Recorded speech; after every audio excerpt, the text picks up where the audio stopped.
Hello and welcome back to Shakesyear. We are working on Sir Thomas More, and yet again we get to hear from Sir Thomas More in the scene that some versions call Act 3, Scene 2, other versions call Act 3, Scene 1. But this is the scene where he was playing a little bit of a prank on Erasmus, who's a very wise Dutchman who's coming to visit.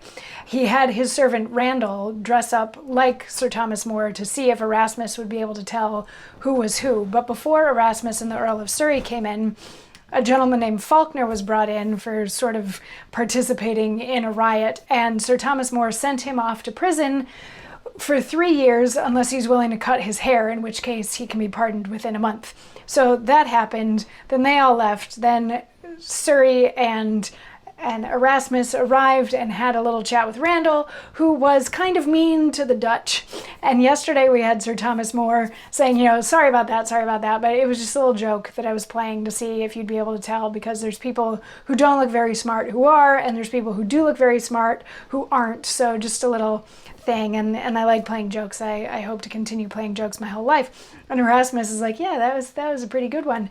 And they mention he like shifts the attention back over to Surrey, like, our poet friend, the Earl of Surrey over here. And Surrey's like, no, like don't play that up so much because it makes me sound stupid. Like there's just I don't know why, like being a poet is not very well thought of these days.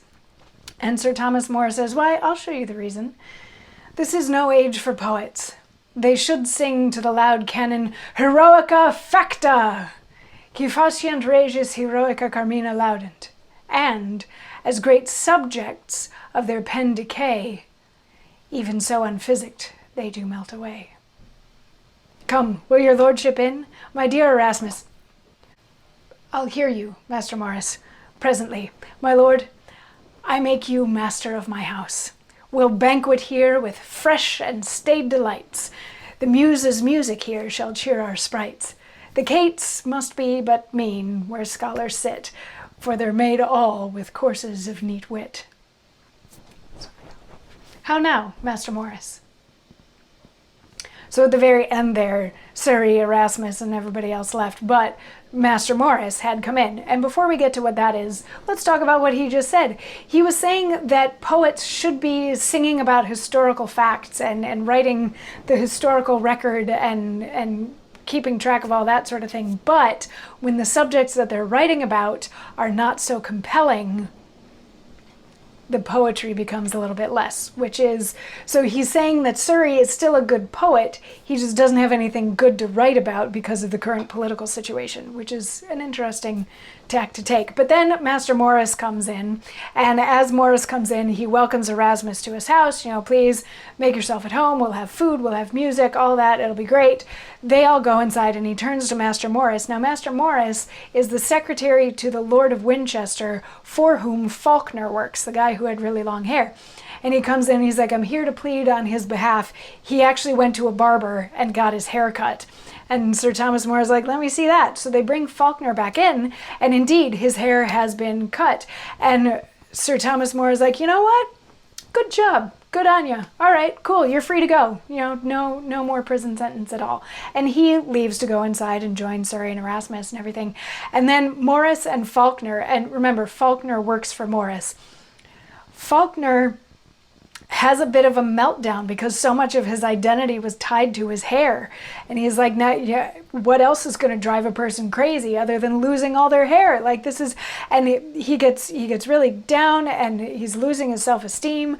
And Morris keeps saying things like, well, if you're going to keep being like that, then so long, farewell to you, blah, blah, blah. And Faulkner actually ends up crying over this because he feels like he just lost his job and he has no self-esteem, and he lost his hair, which he made an oath he was going to grow out and everything like that. And Morris eventually takes pity on him and is like, come on, get yourself together. You still have a job. Let's go.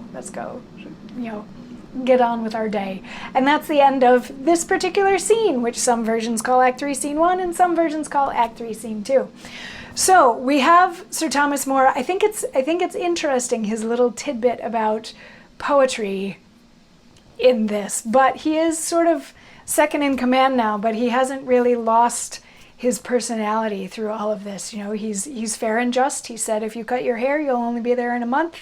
You'll only be in jail for a month. And then he let Faulkner go, but he still likes to play the little trick, and he still likes to play with logic and all of those sorts of things. So yeah, that's the end of that scene, and come on back tomorrow for more when we find out if he is successful in keeping his place in society, or if, as he feared, he will fall.